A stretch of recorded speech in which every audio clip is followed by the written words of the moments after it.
Hi, this is Jim Musser again with Upstream Ministries, and welcome back to Views from Downstream.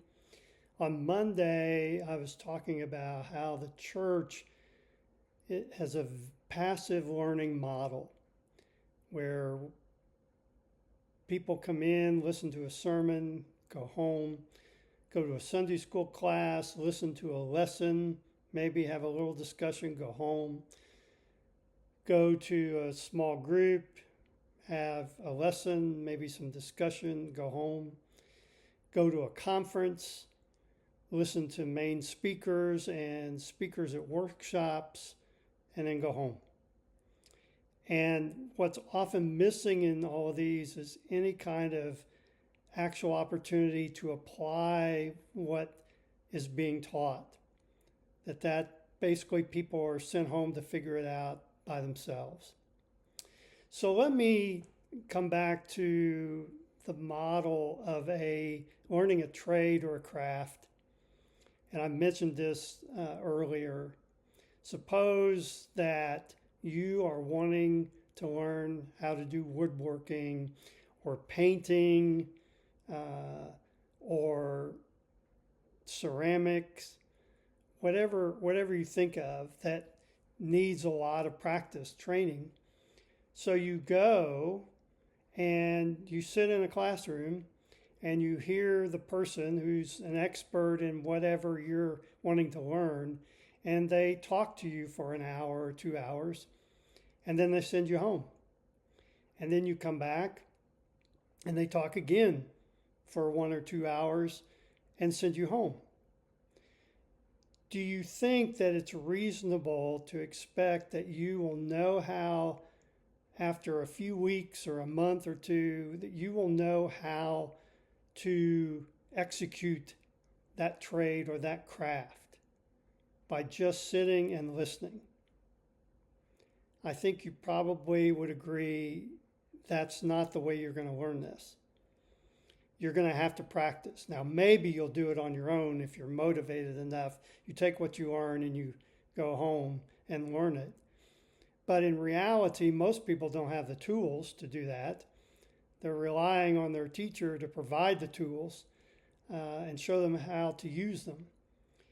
And that's the challenge of the church, is we've got a very passive approach of trying to teach people how to do the things that we want them to do, whether it's in general making disciples, how to read and study the scriptures, how to pray, how to serve people, how to practice the gifts of the Holy Spirit. And very few churches offer any opportunities to really do that and have people show them how to do it and then help them to learn how to do it. And it's just plain missing in our churches.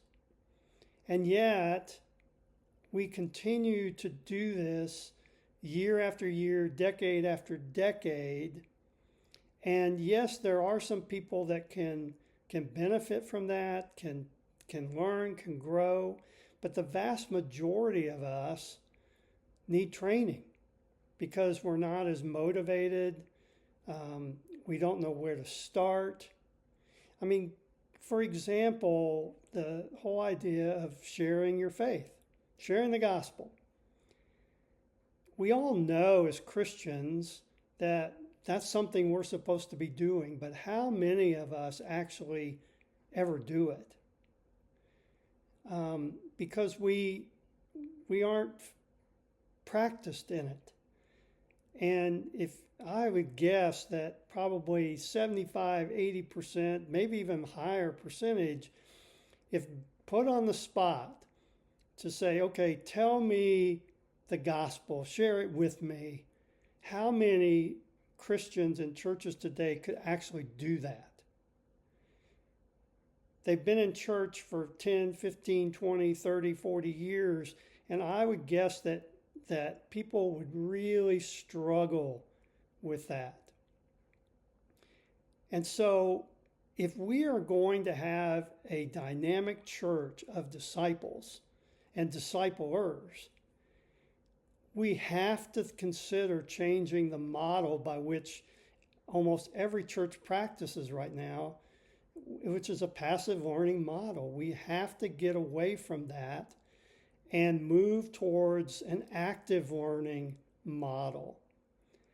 And I'm still looking for a church like that. I have not found one yet.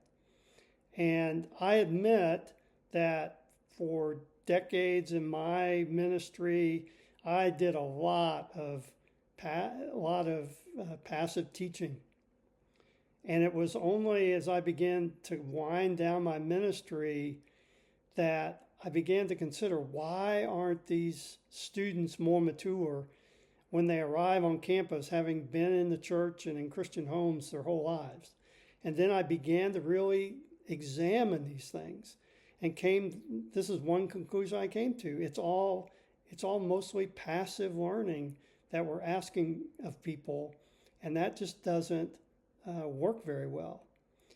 And so I'm going to leave till Friday. How might we change that? How might we get into an active learning model?